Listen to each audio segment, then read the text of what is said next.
오늘 이 말씀을 제자들은 전혀 깨닫지 못했다고 봅니다.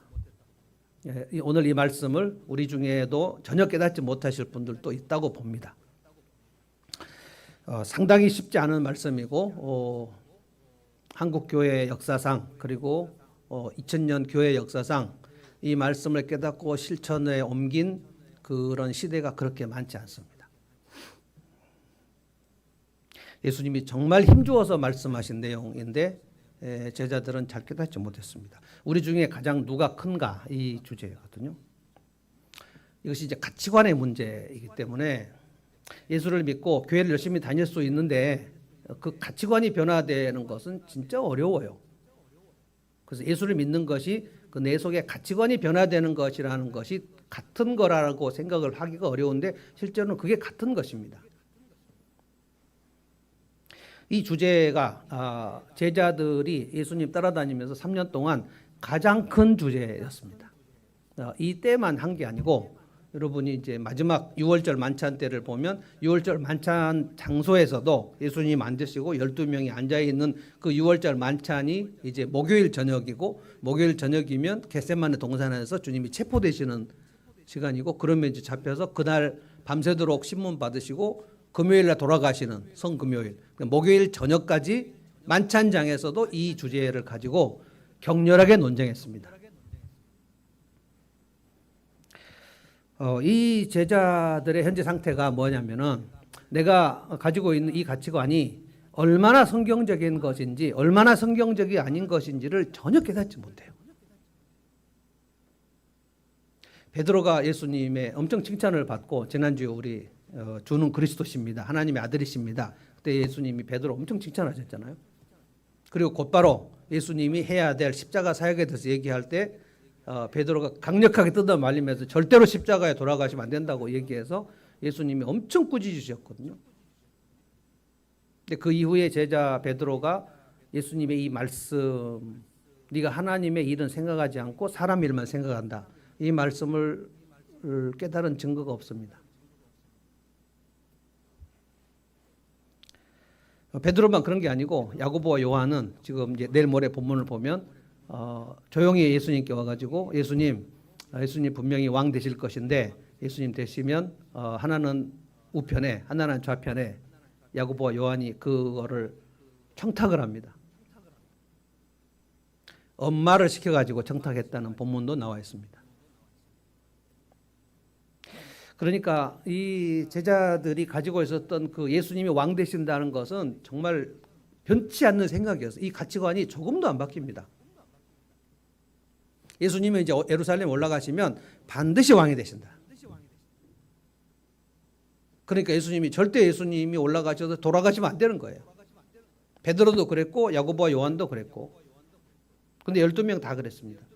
야고보와 요한이 조용히 예수님께 와가지고 좌편 우편 그러니까 수석 자리를 앉혀달라고 청탁을 했을 때 예수님이 되게 언짢게 그 얘기가 뭐냐면 베드로를 제끼고 우리 둘을 앉혀달라는 거 아니에요? 근데 여러분 읽어보십시오. 성경 읽어보면 진짜 민망한 시간들이 나머지 10 제자들이 야고보와 요한이 그 얘기를 예수님께 은밀히 가서 했다는 얘기를 듣고 분개했다고 그랬습니다.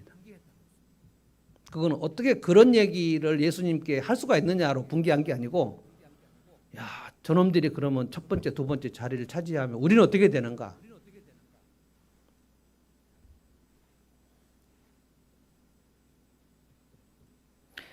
베드로와 야고보와 요한과 12제자 그 스가랴 유다를 제외한 11명이 성령이 오신 오순절 이후에 이 가치관이 드디어 바뀝니다.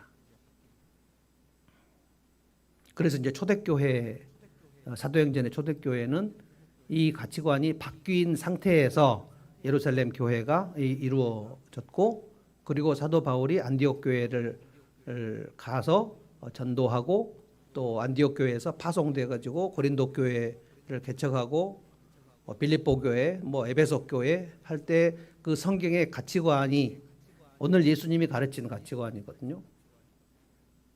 그런데 이제 300년 동안 핍박을 받을 때 로마 제국에서 핍박을 받을 때 이 가치관으로 예수님이 가르친 가치관 그러니까 제자들의 가치관과 예수님의 가치관이 완전히 지금 산극입니다. 그런데 예수님의 가치관으로 성령을 받은 이후에 한 300년간 쭉 가다가 그 시간에도 그렇지 않은 고린도 교회 모습들도 굉장히 많습니다. 그렇지만 300년간 예수님의 말씀에 충실하다가 4세기 이후에 중세교회가 됐을 때 지금 바로 지금 제자들이 가진 가치관으로 중세 가톨릭 교회는 완전히 바뀌어 버립니다. 그래서 1200년 무슨 뜻이냐면은 교회가 이 세상 권력의 가장 높은 서열로 가버린 그게 교황입니다. 그러니까 300년 이후에 AD 4세기 이후에 16세기까지 1200년 동안 오늘 이 제자들이 가진 가치관이 전 교회가 그쪽으로 가버려요. 정말 어렵단 말입니다. 오늘 한국교회가 이 말씀에 우리가 순종을 해서 예수님의 가치관으로 우리가 다 바뀌었을까? 아니면 이 제자들의 가치관을 가지고 지금 한국교회 가고 있을까? 생각을 해봐야 돼요. 정말 어렵습니다, 이게. 교회를 열심히 다니는 것과 가치관이 바뀌는 것은 정말 다른 문제예요. 오늘 예수님께서 이 제자들에게 이 말씀 하셨는데 정말 안타까운 거는 제자들이 이 말씀 못 깨달았다는 거예요. 그래서 내일 본문, 모레 본문을 읽어보면 전혀 깨닫지 못했다는 증거가 너무 확고하게 나옵니다. 예수님이 말씀하시는 것은 천국의 가치관이고요. 지금 제자들이 가지고 있는 이 가치관은 지옥의 가치관입니다. 그래서 오늘 본문 뒤에 보면 예수님 지옥 얘기를 엄청 하십니다. 천국의 가치관을 너희가 가져야 된다. 지금 이 말씀을 하시는데 제자들이 못 깨달아요. 오늘 이 말씀을 여러분이 들으면서 나는 얼마나 지금 천국의 가치관이 정립이 됐을까 생각을 해보셔야 돼요. 35절입니다. 35절. 다 같이 한번 읽어볼까요? 35절 다 같이 읽어봅시다. 시작. 예수께서 앉으신 다음에 12 제자를 불러놓고 그들에게 말씀하셨다. 누구든지 첫째가 되고자 하면 그는 모든 사람의 꼴찌가 되어서 모든 사람을 섬겨야 한다. 아멘. 첫째 꼴찌 얘기를 지금 예수님이 하시는데 제자들이 이 말씀 무슨 말씀인지를 못 알아먹어요. 오늘 제가 열심히 설명할 테니까 이 말씀이 깨달아지면 이거구나. 그리고 내 속에 있는 내 속사람의 가치관을 전면적으로 바꾸는 작업을 엄청 하셔야 됩니다. 예수님이 첫째와 꼴찌 얘기를 왜 하셨냐면 그 제자들이 예수님이 가시고 뒤따라오는 지금 예루살렘으로 올라가는 길이거든요. 지난 주일 본문이 가이사랴 빌립보에서 예수님이 베드로에게 신앙 고백을 듣고 예수님이 메시아로서 해야 할 일을 말씀하셨고 거기가 지금 예루살렘 가는 길입니다. 지금. 근데 제자들이 베드로에게 예수님이 하신 말씀을 못 깨닫고 베드로도 못 깨닫고 제자들 아무도 못 깨달아요. 그리고 예수님 뒤따라오면서 계속 예수님 예루살렘에 올라가시면 우리 중에 누가 1등인가 누가 2등인가 이거를 12명이 전부 서열을 지금 정하는 거예요. 네가 1등이다. 베드로는 당연히 내가 1등이라고 생각할 거고 근데 야고보와 요한은 아니 저 베드로 제끼고 내가 1등이 돼야 되는데 실제로 요한은 예수님 요한복음에 보면 자기를 어떻게 지칭했는지 아세요? 예수님이 가장 사랑하시는 제가 이르되 이렇게 말합니다. 그리고 실제로 사도 요한이 12 제자 중에서 가장 오래 살아요. 그게 사도 요한이 쓴 책이 계시록입니다. 계시록. AD 90년경 사도 요한이 마지막으로 제자로서 AD 90년경에 있는 교회에게 주님이 주신 말씀을 전한 것이 마지막입니다. 그러니까 요한이 되게 어렸던 것 같고 예수님에게 좀 살갑게 대하고 그래서 여러분 그 6월절 만찬 레오나르도 다빈치 6월절 최후의 만찬 보면 예수님 바로 오른쪽에 이렇게 기대가지고 있는 사람이 요한입니다. 그러니까 요한은 예수님 나를 가장 이뻐하신다 이 생각으로 가득 차 있었던 사람이에요. 베드로는 그래도 내가 수석이 아닌가? 라고 생각했고 그러니까 내가 첫째가 돼야 된다. 영어 성경에는 우리 중에 누가 그레이티스트 그레이트도 아니고 그레이티스트. 누가 가장 위대한가? 그러니까 예수님 왕이 되신다. 예수님 십자가에 돌아가신다는 말을 지금 3번 계속해서 연거푸해도 하나도 안 들려요. 안 들려요. 여러분 우리 귀는 듣고 싶은 것만 듣습니다. 얘기하는 걸 다 듣는 게 아니에요. 듣기 싫은 건 안 들려요. 베드로에게 예수님이 십자가에 돌아가신다는 말씀이 안 들려요. 그리고 그 얘기를 막 강하게 부정하고 예수님 꾸짖지 않습니까? 예수님은 왕이 되신다 하는 것이 확고한 생각입니다. 그러니까 3년간 제자들이 따라가는 그 가장 큰 목표가 예수님 왕이 되실 거니까 그 다음엔 누군가 이것이 주제란 말이에요. 그 다음에 1등이 누구고 2등이 누구고 쟤는 아마도 나보다 뒤일 거야. 나보다 아래일 거야. 이 생각이 엄청나단 말이에요. 그러니까 우열을 가리는 겁니다. 우열. 그래서 우열을 가리는 그러니까 우월감, 열등감 이게 우리가 타락하지 않았으면 이 생각으로 그렇게 시달리지 않았을 거예요. 내가 얼마나 우월하게 살아야 하는가. 이게 에덴 동산에서 마귀가 아담과 하와에게 심어준 가치관입니다. 네가 우월하게 탁월하게 되려면 하나님 제끼고 네가 에덴 동산을 차지해야 돼. 그러니까 우월한 생각. 그러니까 우열반 이게 타락한 이후에 인간에게 있는 가치관의 핵심 중의 핵심입니다. 아마 저는 우리나라가 이 부분에서 아마 세계에서 가장 앞서지 않나. 그러니까 우리는 사람 뭐 이렇게 예를 들어서 굉장히 막 잘생기고 키가 큰 배우를 얘기할 때 이 사람이 우월한 기럭지 뭐 이런 얘기 하잖아요. 우월한 기럭지. 그러니까 그 사람 옆에 가면 열등한 기럭지가 있겠죠. 우월하고 열등한 것이 있겠죠. 근데 대한민국에 그래서 이 우월감과 열등감이 굉장히 많이 우리를 괴롭히기 때문에 내가 얼마나 열등한가 하는 것을 날마다 묵상하는 게 우울증이거든요. 근데 우울증이 시작되는 거는 어린 시절에 됩니다. 어린 시절에 우월감과 열등감의 가치관은 부모가 심어줘요, 보통.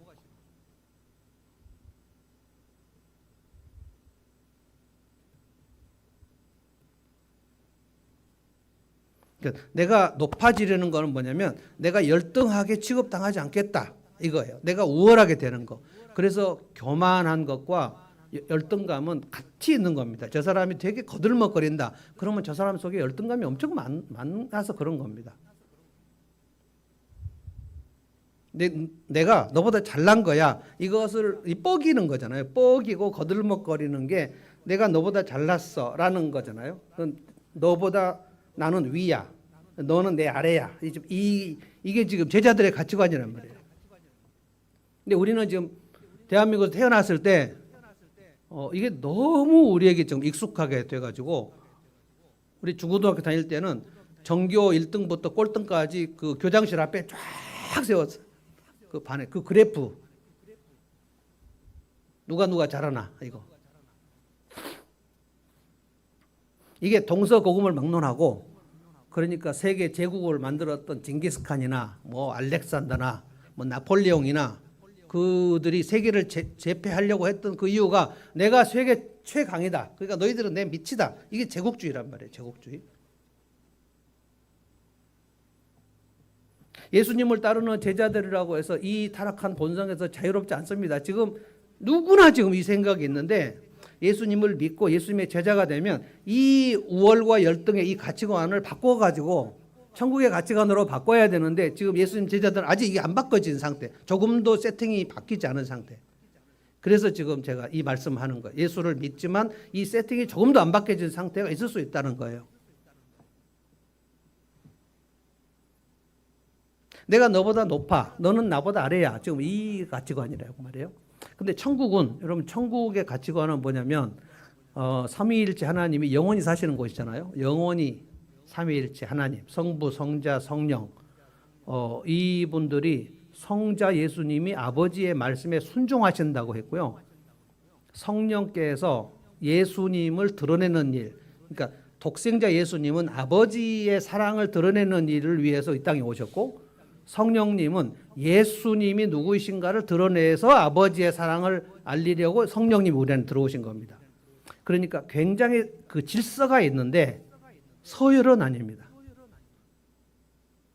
서열은 뭐냐면 성부 하나님이 아들 독생자를 무시하는 경우, 넌 나보다 아래야. 그리고 독생자 예수님이 성령을 무시하는 경우, 이런 일이 한 번도 일어나지 않아요. 성부, 성자, 성령님은 대단히 질서가 있는데, 그래서 성자 예수님이 아버지 하나님께 순종하신다 그랬어요. 이거는 계급이 아닙니다. 공동체는 아주 질서가 있는데 서열이 아닙니다. 이거를 이제 헷갈리시면 안 돼요. 서열이라는 거는 내 밑에 있는 사람을 하대하고 무시하는 거거든요. 이것이 예수님과 성령님과 하나님의 그 공동체 안에서는 조금도 없어요. 우리가 만약에 에덴 동산을 타락하지 않았다면 이 가치관, 성부, 성자, 성령님이 가지고 계셨던 그 가치관을 우리가 갖고 살았을 거예요. 아무도 무시하지 않았을 거예요.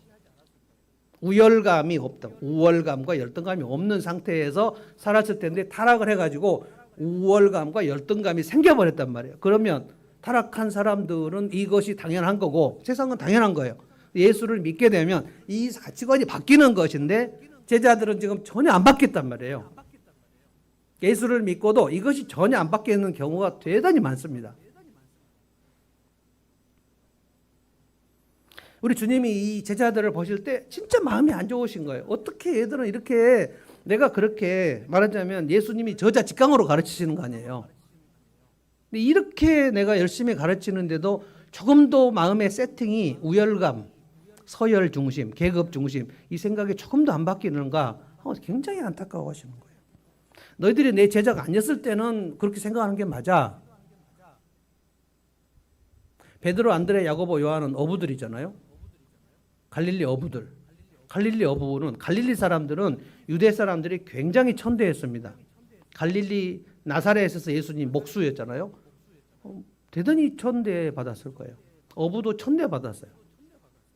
그러니까 그들이 태어나면서부터 그 열등감에 쩌들었단 말이에요. 그러니까 이 열등감을, 예수님을 만나서 내가 예수님이 왕이 되셔 높아지시면 이 열등감을 단번에 한 방에 해결할 수 있겠다, 이 생각이 가득 차단 말이에요.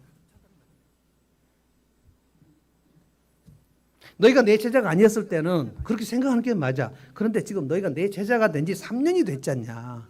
3년이 됐으면 그 가치관이 바뀌어야 되는데 지금 이제 예루살렘에 올라가면 내가 지금 고난받고 낮아진 자리로 내려가는데 너희들은 어떻게 높아지려는 생각만 이렇게 하냐. 예수님이 그 제자들의 가치관을 혐오하셔요.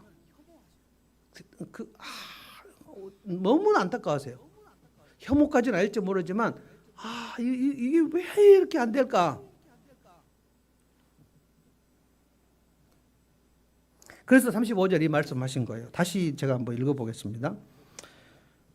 예수께서 앉으신 다음에 12 제자를 불러놓고 아주 정식으로 대놓고 얘기하시는 거예요. 그들에게 말씀하셨다. 누구든지 첫째가 되고자 하면, 난 너희들이 첫째가 되고자 하는 것을 알고 있다. 너희들이 길에서 계속 누가 첫째인가, Who is the greatest? 누가 가장 위대한가? 이걸 가지고 열심히 논쟁하는 것을 보니 너희들은 첫째가 되고 싶은가 보다. 그런데 첫째가 되고자 하면 이거예요. 너희가 첫째가 되고자 하면 하나님 나라에서는 그렇게 첫째가 돼가고 거들먹거리고 아랫사람을 무시하고 하대하는 그것이 아니고 꼴찌가 되라. 꼴찌가. 아마 이 말씀도 제자들은 못 알아먹었을 거예요. 무슨 뜻이냐면 설명해 드릴게요. 이 말씀을 오해하면 큰일 나버립니다. 꼴찌가 되라. 그러니까 가능하면 세상에서 공부하지 말고 시험 치면 30명이 시험을 치면 그중에 가장 꼴찌가 되는 게 성경적이다, 이 얘기일까요? 이거를 지금 예수님이 명시적으로 첫째가 되고자 하면 꼴찌가 되라라고 했는데 이 말씀이 무슨 말씀인가를 정확하게 알아야 된다는 거예요. 너희가 1등이 되고자 하는 것은 1등이 되지 말라, 이 말씀이 아니고 너희가 1등이 되고자 하는 것이 문제가 있는 게 아니고 1등에 대해서 꼴등을 무시하지 말라는 거예요. 1등 하려는 욕구를 억제하라는 게 아니에요. 가능하면 꼴등한 것이 좋다는 얘기가 아니란 말입니다. 예수를 믿으면 가능하면 지방대학 가는 게 좋거나, 뭐 예수를 믿으면 가능하면 중졸로 끝나는 것이 좋거나, 대학을 내가 가면 내가 훨씬 더 우월감에 사로잡히지 않을까 해서 내가 공부를 잘하는데 그래도 혹시 서울대 가면 내가 우월감에 사로잡힐지 모르니까 가능하면 저 제주대학이나 목포대학에 가야 되겠어, 이렇게 생각하라는 말씀이 아니란 말이에요.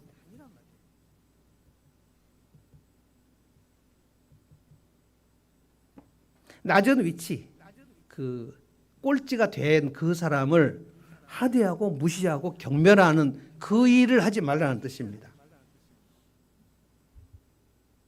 서두에 말씀드렸지만 AD 4세기에 중세 교회가 시작됐을 때 그 중세 시대에는 이제 콘스탄틴 황제로부터 밀라노 칙령이 있어가지고 이제 더 이상 교회를 로마 제국이 핍박하면 안 된다, 핍박하지 말라, 이게 로마 제국 전체에 내린 칙령입니다. 그래서 아무도 이제 교회를 예수 믿는다고 핍박하는 일은 없게 됐어요. 그런데 점점 더 이게 세력이 확대돼 갖고 황실에 크리스찬들과 성직자들이 들어가서 이제 성직자들이 궁중에서 황실 사람들과 노는, 같이 동급에서 노는 권력으로 들어가게 된 겁니다. 그래서 이제 무슨 일이 일어났냐면 교회의 지도자들이 세상 권력의 지도자들과 함께 같은 테이블에서 밥을 먹게 된 거예요. 그래서 교회 지도자들이 무슨 생각했냐면, 이거 세상 권력을 좀 가지면 더 그 교회와 하나님의 나라를 확장하는데 훨씬 좋지 않겠는가라고 생각을 했습니다. 그래서 교황이 그 로마 카톨릭, 지난도 주도 말씀드렸지만 로마 그 성당에서는 일대 교황을 베드로라고 생각합니다. 그래서 교황이 쭉 이제 내려오는데 교황이 황제보다 더 위의 권력을 잡으면 훨씬 더 좋지 않을까 해서 실제로 교황이 황제보다 더 권력이 위에 있었던 시절이 상당히 있었습니다.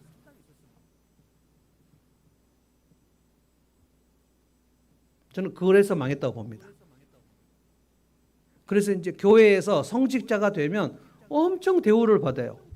성직자들은 그때 지금으로 말하면 검정 세단차도 나오고 옷도 나오고 그리고 어디 가든지 상석에 앉게 되고, 그러니까 교회 지도자가 세상 지도자보다 높아져 버려요. 와, 이거 진짜 좋다. 그래서 교회가 예수님의 이 말씀을 실현할 기회가 없어져 버린 거예요. 아주 높아져 버렸어요. 실제로 중세 1200년 내내 교황의 권력이 황제의 권력보다 항상 높았던 건 아닌데 엎치락 뒤치락 했습니다. 그런데 상당히 많은 경우 교회의 지도자가 교적과 호적이 같이 있으니까 교황이 이 황제에 대해서 이 벌을 내리면, 징계를 하면 교적에서 박탈시켜 버려요. 로마 카톨릭은 교적에서 박탈되는 게 바로 지옥 가는 겁니다. 그러면 이걸 파문이라 그래요. 파문 또는 출교라 그래요. 교황이 황제를 출교를 시켜버리면 교적에서 박탈돼요. 그러면 시민권 자체가 박탈되는 겁니다. 호적과 교적이 같이 올라가 있으니까. 그래서 파문을 가장 그 중세의 여러 나라의 왕들이 황제의 파문을 받는 것이 가장 두려웠어요.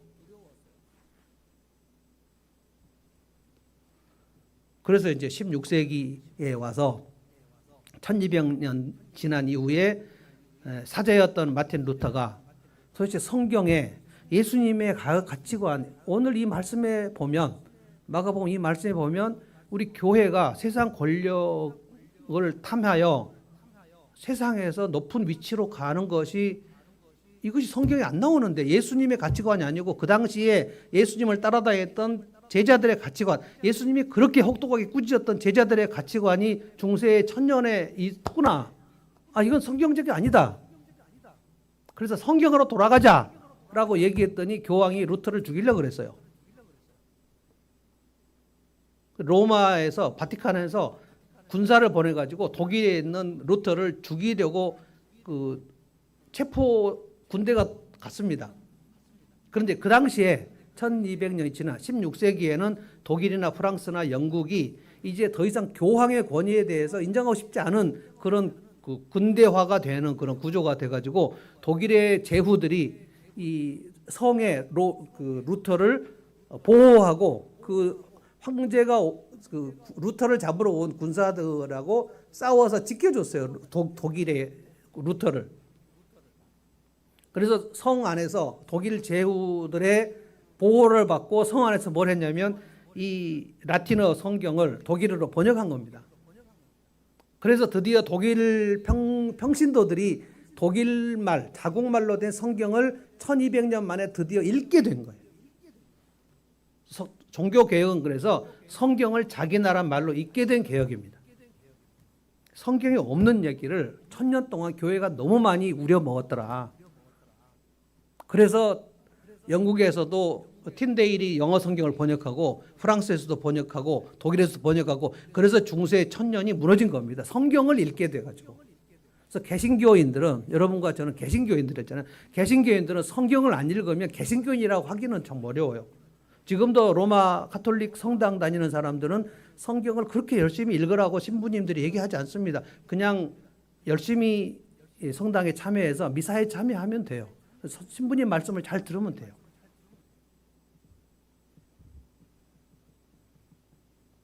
자, 우리나라 한국교회 얘기 조금 해볼게요. 한국교회가 1950년대 이제 한국 전쟁이 있은 다음에 그때 이제 순교하신 분들도 있고 굉장히 한국교회가 한국 전쟁 때 고난을 많이 겪으면서 성장했습니다. 부산에서 그러니까 전 국민이 다 부산으로 피난 갔잖아요. 그래서 피난 갔을 때 그 부산에서 목사님들이 거기서 엄청 회개하는 집회를 많이 했고요. 왜냐하면 일제시대 때 식민지 시대에 1939년 그때에 대한민국 그 조선 교회가 일본 천황 신사 참배를 총회에서 땅땅 떠들여 가지고 이거는 국민 의례에 불과한 거니까 모든 신자들은 다 신사 참배하라 이렇게 해서 조선 교회가 일본 식민지에 굴복한 일이 있거든요. 그것을 한국 전쟁이 났을 때 이게 지금 39년이고 50년, 51년 그때 부산에 있던 피난 간 목사님들이 엄청 회개를 했습니다. 그때 합신을 설립한 1980년도에 설립한 박윤선 목사님이 그때 한 30대나 40대 초반이나 됐을 텐데 그때 그 부산에서 목사님들의 회개 운동을 할 때 그때도 설교를 하셨어요.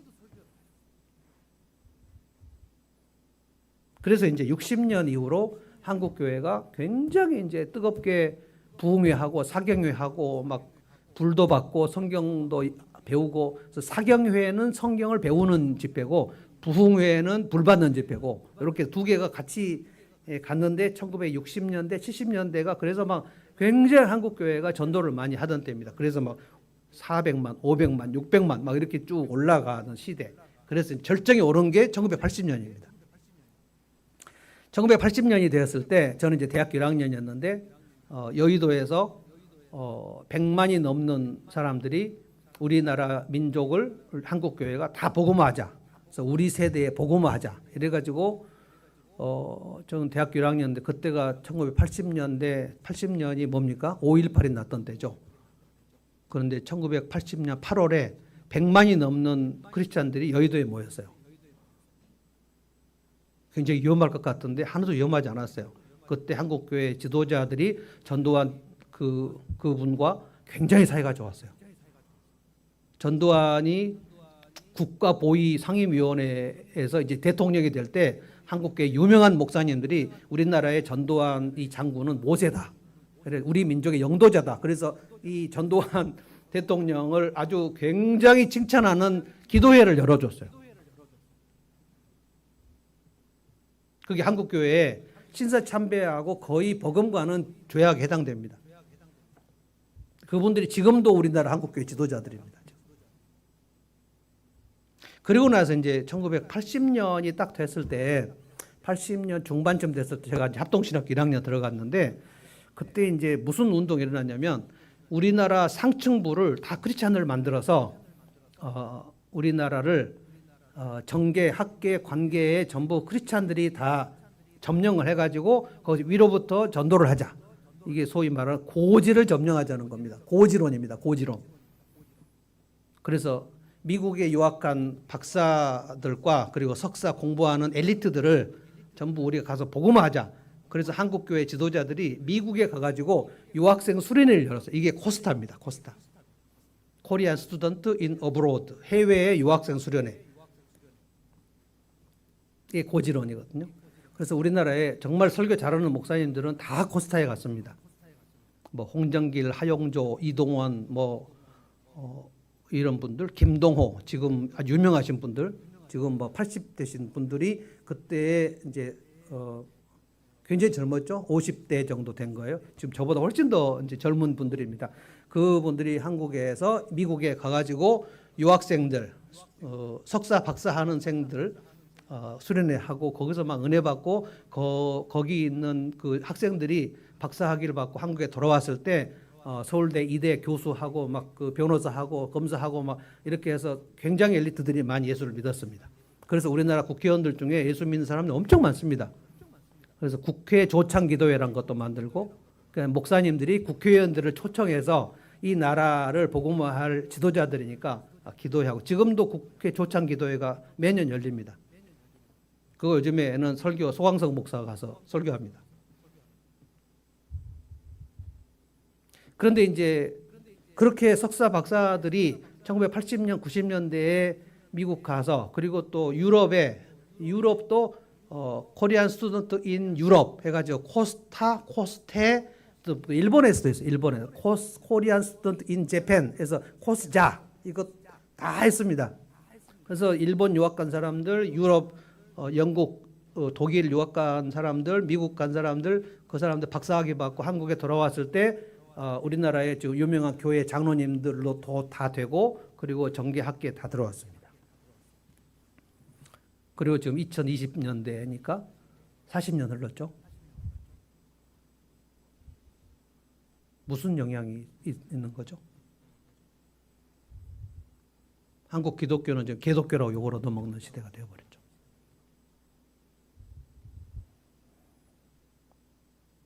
이 고지론은 뭐하고 같은 거냐면 박정희 대통령이 이 재벌들을 정책을 해가지고 현대 삼성을 키워가지고 재벌들이 돈을 많이 벌면 그래서 이 땅의 서민들도 다 이렇게 거기서 떨어지는 부스러기를 먹어서 다 같이 잘 살자. 이게 낙수 효과라는 겁니다. 근데 낙수 효과가 우리나라 경제에 전혀 도움이 안 된다는 것이 이제 경제학에 다 퍼졌죠. 그러니까 재벌들이 돈을 많이 벌면 대기업들이 돈을 벌면 이 땅의 소상공인들과 영세민들도 같이 잘 살게 된다. 이게 낙수 효과예요. 근데 잘 살게 됩니까?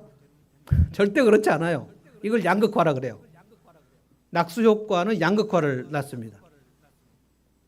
우리나라 80년대 고지론이 재벌 정책하고 똑같은 거거든요. 우리나라의 유명하고 그 이름 있는 사람들이 예수를 믿게 되면 그것을 따라서 다 예수를 믿을 것이다. 여러분 그렇습니까? 그래서 사장님들이나 회장님들이 이런 그 원대한 목표를 많이 가져서 내 사원들을 다 복음화하겠다. 지금도 이제 사장님인데 목사님인 분들도 저도 아는 분들이 있는데 이 회사를 교회처럼 해서 이 회사 사원들을 내가 목양을 하겠다. 뭐 될 수도 있지만 그 중에 하나가 이랜드거든요. 이랜드는 그 박성수 사장이 사랑의 교회 장로입니다. 사랑의 교회의 영향을 많이 받아가지고 이 이랜드를 크리스찬 기업으로 만들어서 그래서 그 이랜드에서 사목도 있고 거기서 성경 공부하고 큐티하고 막 이렇게 해가지고 이랜드를 성경적인 대기업으로 키우려고 했는데 이랜드 지금 거의 망했거든요. 이랜드가 대한민국에서 굉장히 욕을 많이 먹는 그냥 그 비정규직을 엄청나게 많이 해고시킨 유명한 회사가 되어버렸어요. 제가 무슨 얘기를 하려고 이렇게 장황하게 얘기하냐면 이 높은 곳으로 올라가면 그것이 주님이 기뻐하실 것이다. 그래서 그 당시에는 80년, 90년대는 요즘이 어떤지 모르겠는데 80년, 90년대는 장로님 아들이 서울대에 가면 교회에서 굉장히 하나님께 영광을 돌렸다 그랬어요. 서울대 수석 입학을 하거나 막 그러면 온 교회가 막 박수치고 하나님께 영광의 박수를 막 치고, 그래서 여러분 올림픽 금메달 같은 거 딴 선수가 크리스찬이면 금메달 따고 막 항상 하나님께 영광을 돌린다 그래요. 근데 금메달하고 하나님 영광은 사실 아무 관계가 없습니다. 서울대 입학하고 하나님 영광 아무 관계가 없어요. 근데 그게 고지론입니다. 고지론. 내가 높은 곳에 올라갔는데 내가 크리스찬이에요. 그러면 이걸로 이렇게 내가 예수 믿고 이렇게 잘 되는 것이 사람들에게 굉장히 예수를 믿게 할 유발 효과가 있을 것이다. 근데 그렇지 않아요. 세상에서 되게 높은 자리에 올라갔는데 그가 크리스찬이면 자동적으로 와, 예수 믿으면 저렇게 잘 되겠다. 예수 믿으면 성공하는구나. 이게 이 엘리트주의란 말이에요. 엘리트주의는 뭐냐면 내가 높은 데에 올라가 가지고 낮은 사람들을 되게 차별하고 하대하고 무시하는, 그게 엘리트주의입니다. 귀족과 서민을 나누는, 우리는 특권층이고 저들은 서민층이고, 그래서 엘리트주의가 다 된다는 게 아니에요. 엘리트주의는 서민들도 엘리트주의를 가질 수 있습니다. 지금 이 제자들이 높은 서열을 원하는 거, 제자들 엘리트주의입니다. 근데 이 제자들이 출신이 뭐예요? 어부들입니다. 그러니까 어부는 엘리트주의를 갖지 않는가? 그렇지 않습니다. 여러분, 가난한 사람은 탐욕을 갖지 않는가요? 부자들만 탐욕을 가집니까? 가난한 사람도 탐욕을 가집니까? 아무 상관없어요. 돈이 얼마나 많은가와 탐욕은 아무 상관이 없습니다. 굉장히 찌질하게 가난해도 탐욕을 가질 수 있어요. 그러니까 엘리트가 아닌 사람이 엘리트 의식을 갖는 게 사실 보기가 정말 그 꼴보기 안 좋지만, 이 사람 아무것도 가진 것이 없는데 굉장히 교만한 사람 있잖아요. 뭐 가진 것이 있는 것이 교만한 것도 보기 싫지만 아무것도 없는데 교만한 것도 진짜 보기 싫거든요. 이 엘리트주의를 예수님이 제자들에게 너희들이 이거를 버려라. 너희들이 왜 이렇게 그 서열 중심으로 살려고 애를 쓰니, 나를 봐라. 내가 지금 예루살렘에 가서 지금 낮은 곳으로 가서 내가 능욕과 모욕을 받으러 지금 간다. 그러니까 너희들의 십자가를 지고 나를 쫓으라. 무슨 말인지 몰랐단 말이에요.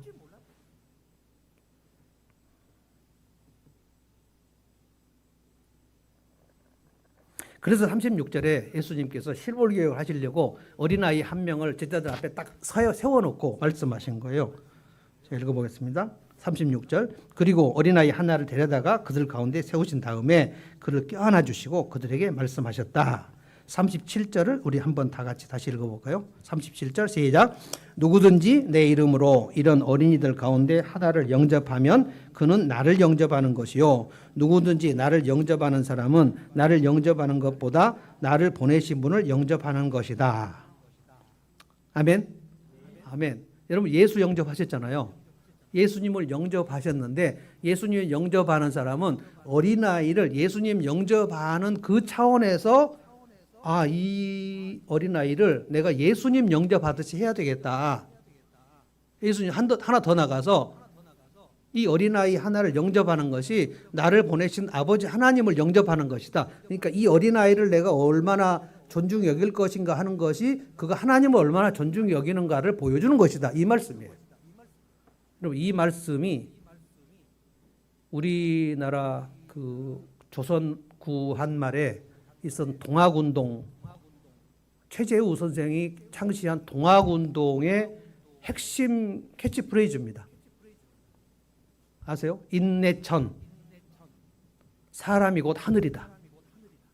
사람을 무시하지 말고 사람을 존중히 여기는 것이 그가 하늘을 존중히 여기는 것이다. 이걸 최재우 선생이 설파를 한 거예요. 이 말씀을 읽었을까요? 그러니까 아주 고급 종교는 굉장히 성경 말씀하고 비슷한 사상이 많이 있습니다. 놀라운 거예요. 그래서 천주교가 들어왔을 때 조선 사람들이 이것은 서학이라 그래서 서학. 왜냐하면 동학이 있으니까. 동학, 서학. 이게 천주교는 서학이고 서양에서 온 거고, 이거는 동학이다 그런 거예요. 동학서학입니다.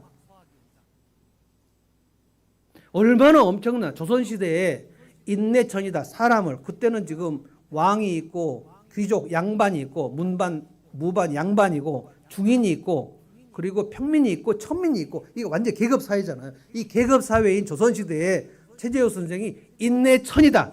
사람이 곧 하늘이다. 와. 그래서 이 천민들이 동학에 엄청나게 심취를 한 겁니다. 이것이 우리 사람을 평등하게 하는 사상이구나. 2000년 전에 예수님이 지금 얘기하신 건데. 근데 예수님도 안 믿는 최재호 선생이 깨달은 거를 제자들은 예수를 믿고 3년간 따라다녔는데 못 깨달았다. 여러분 이 말씀이 지금 그 예수님이 제자들에게 하신 말씀인데 여러분과 저에게 하신 거예요. 그러니까 무슨 뜻이냐면 천국의 가치관은 뭐냐면 내가 어린아이 한 명을 볼 때 아이고 어린 자식이 아이고 그래서 무시를 할 때 그 태도가 하나님을 경멸히 여기는 태도라고 주님이 생각하신다는 뜻입니다. 얼마나 이 어린아이를 존중히 여겨야 하는가를 아는 거예요. 그러니까 가장 작은 자, 그 당시에는 이스라엘 2000년 당시 어린아이들은 굉장히 멸시를 많이 어린아이 여자 멸시하던 때거든요. 이 말씀을 깨닫지 못한 증거, 제자들이 깨닫지 못한 증거는 내일 모레 본문 보십시오. 예수님이 가르치실 때 어린아이들이 또 예수님 안아달라고 오니까 제자들이 굉장히 엄하게 또 꾸짖습니다. 너희 여기가 어디라고 오니? 이 말씀 들은 직후에 그렇게 했어요. 그리고 소경 바디메오가 예수님께 다윗의 자손이 나를 불쌍히 여기서 할 때 제자들이 엄히 꾸짖었어요. 감히 소경 주제에 어디라고 여기 와? 이게 지금 특권의식이잖아요. 특권의식. 여기가 어디라고 함부로. 제자들이 이 생각을 조금도 버리지 않았다고요. 이 36절의 말씀을 조금도 이해를 못했어요. 조금도. 아예 이해할 생각이 없었어요. 근데 지금 제자들 얘기할 때가 아니고 우리 코가 석자예요. 나는 어떤가? 나는 나보다 좀 못한 사람, 나는 우열의식이 있는가? 나보다 좀 열등하다고 생각되는 사람을 내가 존중히 여기는가? 아니면 혹시 하대하고 멸시하고 무시하는가? 멸시하고 무시하면 그건 천국의 가치관이 아니에요. 굉장히 중요한 말씀입니다. 교회 안에서 어떠한 사람도 무시받아서는 안 된단 말이에요. 어떠한 사람도 예를 들어서 그래서 저는 그 외부에서 손님이 올 때 여러분들이 어떻게 하는 거 열심히 보는데 대부분 아무 표정 없이 그냥 나가시는 분들이 있어요. 왜냐하면 이 사람은 나하고 아무 상관없으니까. 그래서 나하고 아는 사람하고 막 인사하고 그냥 내려가는 거. 이 사람 그냥 완전 소외시키는 거예요. 왜? 이 사람 뭐 우리 교회 사람도 아닌데 뭐. 난 모르는 사람이니까.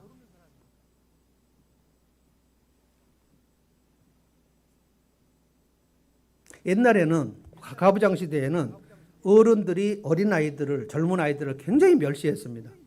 이게 요즘 바뀌어가지고 요즘에는 젊은이들이 노인을 굉장히 멸시합니다. 맞아요. 그래서 틀딱이라고 그러죠. 틀딱. 그러니까 노인들이 이제 틀니를 많이 하니까 틀니라는 것을 폄하해가지고 멸칭으로 쓰는 거예요. 멸칭으로. 근데 조금만 꼰대 같으면 아유 틀딱 이렇게 얘기하는 거예요. 이게 아주 폄하하고 멸시하는 그 태도. 그러니까 노인을 혐오하는 젊은이들의 생각이 대동단결이 지금 되어 있어요. 그런 용어들이 많이 생겼다는 게. 그러니까 대한민국이 얼마나 지금 상태가 안 좋아지고 있는지, 예수님이 말씀하시는 이 천국의 가치관에서 얼마나 지금 멀어져 있는지를 생각하는 거예요. 옛날에는 노인들이 어린이들을 굉장히 많이 하대하고 가부장 시대에는 그랬잖아요. 지금은 청소년들이나 그 20대 그 젊은이들이 노인들을 막 팹니다. 발길로 차고. 왜냐하면 힘이 없으니까 죽으라는 거예요. 제자들이 가진 생각이 얼마나 위험한가 하는 거. 그러니까 위험하다는 거 뭐냐면 너희들이 지금 천국의 가치관으로 바뀌지 않은 것을 너희들은 모르냐? 예수님이 가르치시고 나서 깨달았느냐? 이런 말씀 계속 물어봤는데 그들이 깨달았다고 그래요. 깨닫기는 뭘 깨달아? 그러면 그 다음에 어린이들이 올 때 그 어린이들을 존중히 여겨야 되는데 막 어미 애들이 어떻게 여기를 와? 옛날에 우리 어린이들 그 시골에 장터에 가서 막 그 뱀 장사들 막 그 와갖고 막 할 때 어린이들 가고 애들은 가라, 막그 가라 그러거든요. 애들은 가라는 거예요. 너희들이 어떻게 여기를 와? 그래서 예수님께서 이 지옥의 가치관에 대해서 얘기를 한 거예요. 42절부터 보면 지옥 얘기가 4번이나 나옵니다. 예수님이 제자들에게 이렇게 지옥 얘기를 많이 하신 거는 여기가 유일합니다. 지옥, 43절의 지옥, 45절의 지옥, 47절의 지옥, 48절의 지옥. 너희들은 만약에 네 손이 범죄하면, 네 손이 범죄했다는 것은 네 손으로 누구 작은 자를 무시했거나 손짓을 어떻게 했거나 그러면 잘라서 지옥에 던지고 잘린 손으로 천국에 가는 게 나을 거다. 이거는 이제 예수님이 과장법으로 쓰셨다고 저는 생각합니다. 우리가 누구를 무시할 때마다 손을 다 잘라버리면 우리는 두 손 없이 막, 근데 발도 얘기하셨기 때문에 네 발로, 발짓으로 누군가를 멸시했다. 손짓으로 멸시하는 것보다 발로 멸시했다. 예수님 그거 많이 보신 거예요. 발로, 그럼 발을 찍어서 던져라, 던져버려라. 이 발을, 한 발을 찍어버리고 한 발이 없는 채로 천국 가는 게 낫다. 이거를 문자 그대로 해석한다면, 진짜 문자 그대로 아마 실행을 한다면 천국에는 막 장애인들이 엄청 많이 있을 거예요. 눈도 파버리고 막 손도 잘라버리고 눈, 손, 발이 다 잘린 채로 몸뚱아리만 천국에 오는 사람도 있을 거고. 예수님께서 42절 한번 읽어보겠습니다. 또 나를 믿는 이 작은 사람들 가운데, 이 작은 사람은 지금 어린아이를 지금 얘기하는 겁니다. 그러니까 작은 사람이란 거는 내가 무시할 만한 사람을 지금 작은 사람이라는 거예요. 모두가 무시할 만한 그런 좀 덜 떨어진 사람, 이런 사람을 죄짓게 한다면, 이 죄짓게 한다는 게 실족시키면 이 말이에요. 내가 무시해서 이 사람이 무시받아서 억울하고 상처를 받는다면, 이런 일이 난다면 그럼 그 사람은 목에 맷돌 메고 바다에 빠지는 게 낫다는 거예요. 그 정도로 누군가를 하대하고 무시하는 것은 지옥에 갈 만한 정도의 죄다. 실족하게. 그러니까 제가 생각해 보는 거, 이제 내가 결혼 생활을 하면서, 내가 누군가 일을 하면서 내가 누군가를 무시했을까? 나는 명시적으로 내 아내를 무시하지 않았다고 생각했어요. 난 당신을 무시하지 않았어. 그리고 실제로 싸울 때도 난 당신을 무시하지 않아! 이렇게 얘기했거든요. 근데 왜 그렇게 기분 나빠했을까요? 무시 안 했는데. 무시를 안 했다면 존중했어야 되죠. 무시하거나 존중하거나 둘 중에 하나밖에 없어요. 혹시 그 가운데 있습니까? 무시도 안 하고 존중도 안 하는 그 사이에 어떤 스탠스가 있습니까? 지민자매 그런 거 있나요? 또 그걸까요? 그래서 결혼을 해서 둘이 같이 살다 보면은 이런 거예요. 이 사람 이거를 못하네? 이걸 왜 이렇게 못하지? 둘이 같이 결혼해서 살다 보면 지식이 더 많고 지식이 적고 그렇단 말이에요. 또 센스가 더 있고 센스가 더 없고 그래요. 어떤 일의 사회성도 어떤 사람은 더 있고 어떤 사람은 더 없어요. 그러면 한 사람이 다른 사람을 무시한단 말이에요. 근데 대놓고 할 수도 있고 속으로 할 수도 있어요. 속으로 하면 무시가 아닌가? 주님은 우리의 중심을 보시는데 나는 한 번도 무시하는 말 안 했어요 라고 하는데 눈짓으로는 안 했을까요? 여기서 예수님이 눈 얘기했거든요. 눈으로 뭐 이런 거 있잖아요. 뭐 이런 거. 저를 보십시오 지금. 이거 있잖아요. 지금 손, 눈 다 지옥 가야 되는 거거든요. 지금 막 머리 흔들어서 머리 지옥 가야 되는 거거든요. 뭐 이거 있잖아. 아니야. 아니야. 그거 아니야. 이거야. 뭐 이런 거 다 지금 예수님이 다 얘기하시는 거예요. 왜냐하면 상대방이 나를 무시한다고 느껴지는 거, 이게 이제 죄짓게 하는 거를 말하는 겁니다. 근데 우리가 얼마나 많이 합니까? 여러분 직장에서 같이 일할 때 그 잘 못하는 사람도 있잖아요. 이거를 이렇게 가르쳐줬는데 이걸 못해. 너 어떻게 된 거야? 막 이거. 그 입 지옥 가야 되거든요.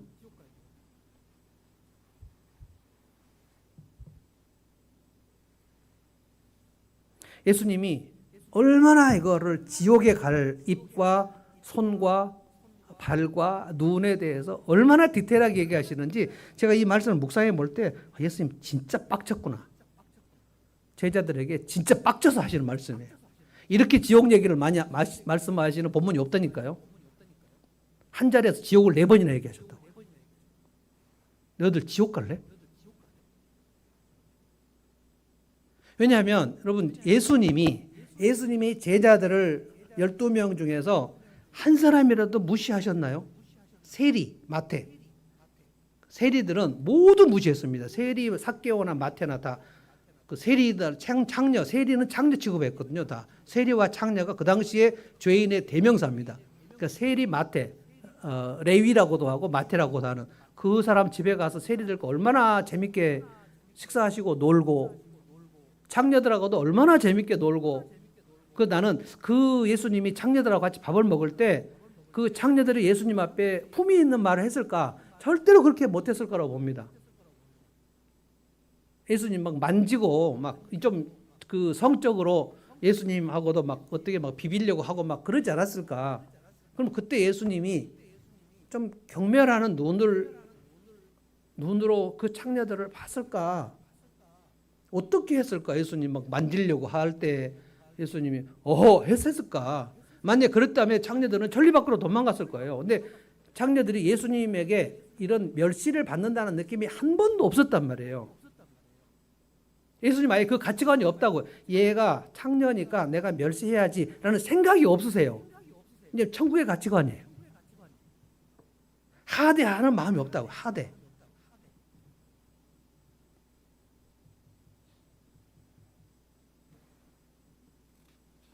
그래서 제자들이 이 서로 12명 중에서 서로를 하대하고 내가 너보다 더 나아. 너는 내 아래야. 라고 생각하는 것에서 굉장히 예수님이 마음이 아프셨단 말이에요.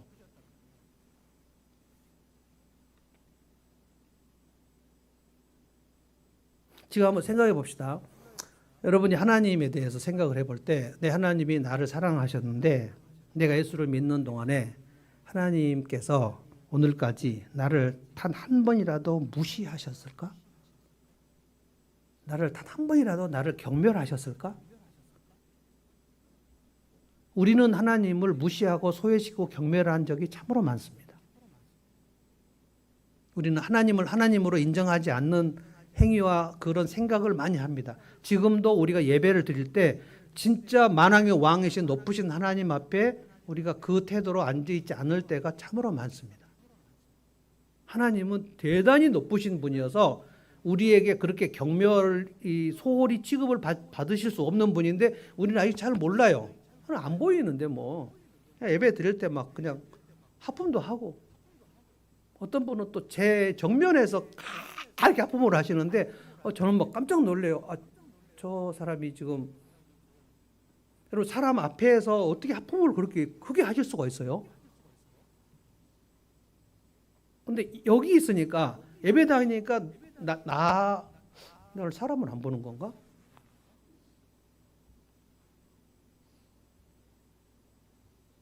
하나님께서 나를 단 한 번도 하대하신 적이 없다고요. 그럼 혹시 하나님이 나를 박하게 차별하셨을 거라고 생각하는 것은 다 오해입니다. 그거는 나의 양육자들이 나를 차별한 것을 하나님께 자꾸 뒤집어 씌우려고 하는 그걸 제가 상담하면서 많이 보는데 부모로부터 무시를 많이 받은 사람은 하나님이 나를 안아주신다는 경험을 새록새록 하기가 어렵습니다. 하나님이 약간 나를 밀어내시는 것 같아요. 자꾸 나만 밀어내시는 것 같다고요. 근데 그런 적이 없어요. 그러시면 하나님이 아니세요. 하나님은 그런 지옥의 가치관을 가질 수가 없어요. 하나님은 절대로 사람을 차별하거나 소외시키거나 우리의 잘된 것을 시기하거나 그러실 수가 없어요. 하나님과 예수님과 성령님 세 분이 공동체에서 그 서로 견제하거나 무슨 소외시키거나 이런 게 없어요. 하나님은 그러실 수가 없는 분입니다. 그래서 여러분에게 단 한 번이라도 하나님은 멸시나 무시를 하지 않으셨어요.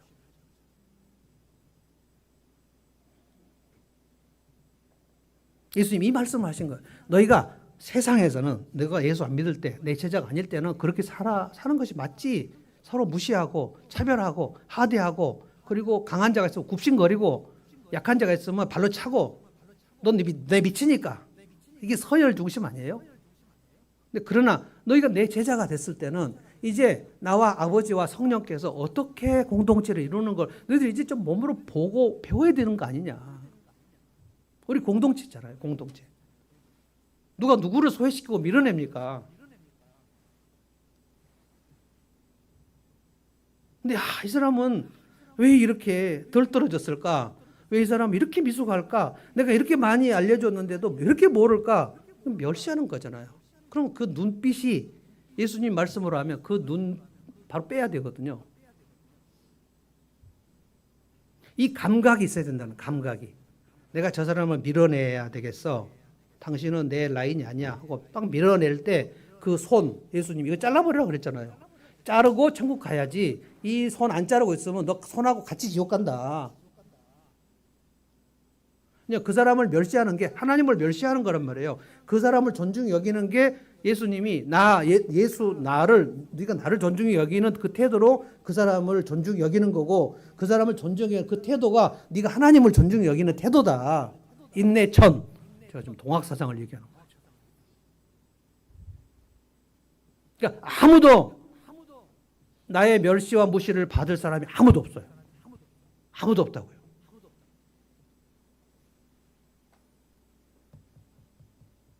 이 사람 못한다고 못하는 거에 대해서 그것을 가르쳐 줘야 될 책임만 잘하는 사람이 있는 거예요. 또 이거 몰라가지고 결혼 생활 초기에 한 10년간 저걸 왜 못하지? 대놓고도 이걸 왜 이렇게 못해? 왜 그렇게 했어? 왜 그랬냐고. 안 되는 거는 어떻게 하냐고. 저는 길을 모르고요. 그러면 저한테 왜 이렇게 길을 몰라? 우리 중에 제가 아는 제일 길을 잘 아시는 분은 이제 박병원 원사님인데 박병원 원사님하고 나하고 같이 어디를 가면 늘 제가 물어보거든요. 인간 내비니까. 근데 권사님이 나를 단 한 번도 멸시하지 않으셨어요. 한 번 했어요. 한 번. 바보라고.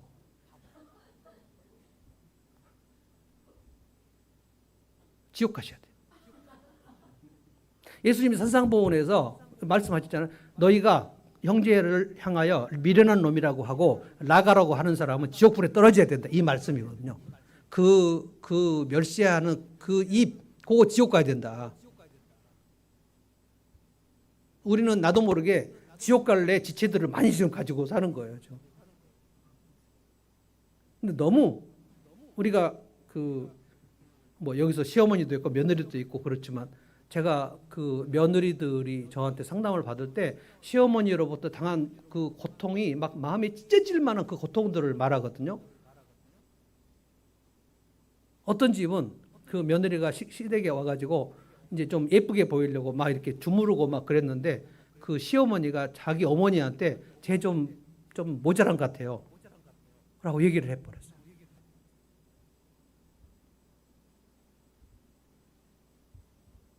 이게 막 견딜 수가 없는 거예요. 내가 이쁨 받으려고 한 일을 보면서 아니 왜 그렇게 모자란 짓을 하냐.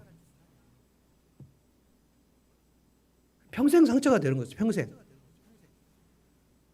그 입 지옥 가야 되는 거 아니에요?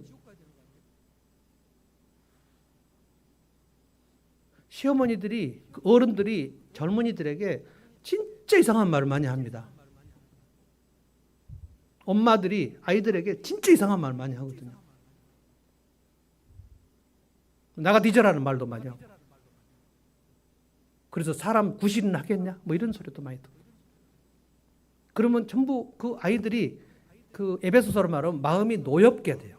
마음이 막 이렇게 찢어진단 말이에요. 유리 조각 같지만 날카롭게 된단 말이에요. 마음이 그렇게 막 찢어지는 상태에서 그러면 이 아이들이 무슨 생각했어요? 내가 크게 말해봐라. 엄마를 버리겠어. 보복밖에 없어요. 보복밖에. 그러니까 내가 자식들이 나한테 좀 잘 못한다고 생각할 때도 내가 그때 뭘 어떻게 했나를 돌아봐야 되는 거야. 내가 무시하는 말을 많이 하지 않았나. 근데 그것은 생각 안 나는 거죠. 지금 예수님이 그거 다 지옥 가야 되는 얘기다. 그 말 다 지옥 가야 된다. 그러니까 지금 우리가 오늘 한 주 내내 이 생각 해보세요. 내가 누구를 어떻게 대놓고 무시했고 혹시 속으로 무시하고 그러면 속으로 무시하고 빈정거리는 거 상대방이 다 알아요. 모를 줄 아십니까? 그가 멸시할 때 온몸에 표정이 있는 거예요. 이런 표정이 다 있거든요. 그래서 나는 말로 무시 안 했으니까 안 했을 것이다라고 생각하지 마십시오. 부부지간에 엄청 무시하고요. 멸시하고요. 어떤 경우는 경멸해요. 경멸. 혐오하고요. 그래서 노예제도라는 거, 아브라함 링컨이 노예제도를 폐지하자고 할 때 성경 말씀에 어떤 인간이 누군가의 노예가 될 수 있냐. 특별히 검은 그 색깔, 흑인들이 노예가 많이 됐었잖아요. 인종 차별이잖아요. 차별. 이거 예수님이 정말 싫어하시는 거거든요. 이 차별하는 거. 그래서 예수님께서 마지막에 48절에 뭐라 그러냐면 그 지옥에는 불구덩이가 영원히 꺼지지 않고 구더기도 죽지 않는다. 그러니까 거기 가서 네 손이나 발, 그 입이 영원히 꺼지지 않는 불에서 지옥에서 구더기한테 그렇게 먹힘을 받는 그 일을 감당하기 싫으면 아무도 멸시하지 마라. 너희들 중에 서열 아무도 없다. 우리 삼위일체 공동체에 서열 없다. 예수님이 우리 공동체 서열 없는데 내 제자의 너희들이 왜 서열을 갖고 얘기하냐. 아무도 너희들 중에서 밀어낼 사람이 없다. 그러니까 연약한 자가 보이면 그 연약한 자를 네가 도와줄 생각을 해라. 그래야 공동체가 되잖아요. 저는 새하늘과 새 땅을 엄청 사모하고 갈망하고 그래서 주일 예배 때마다 제가 여러분 예수님 다시 오시면 새하늘과 새 땅에 갈 것을 믿습니까? 이렇게 물어보는 거예요. 제가 그것에 대해 너무 갈망이 있었기 때문에. 이 세상은 살기 엄청 어렵습니다. 왜냐하면 보세요. 지옥의 가치관을 가진 인간들이 서로 소외시키고 서로 멸시하고 차별하고 견제하고 서로 알력을 행사하고 서로 파워게임을 만들어갖고 누군가를 밀어내고 왕따시키고 고립시키고 천국은 그런 게 없어요. 천국은 아무도 소외되지 않아요. 아무도 견제하지 않아요. 아무도 밀어내지 않는다고요. 따뜻하고 친밀하고 정감이 있고 서로 보살피고 그래서 여러분 이 새하늘과 새 땅을 정말 우리가 기대하고 기대해야 돼요. 그리고 이 땅에 살면서 이 천국의 가치관을 내가 장착하고 살아야 돼요. 그러면 이 험한 세상에서도 천국같이 살 수 있어요. 근데 우리 부부가 지금 사는 이 모습을 제 아내도 굉장히 행복하게 생각하고 저도 지금 되게 만족스럽습니다. 36년 살았는데 처음에 10년 그리고 20년 힘들었어요. 왜 이걸 못하지? 라는 생각을 많이 했다고. 부부지간에 똑같은 능력으로 만납니까? 그러면 성경이 강한 자가 되면 약한 자가.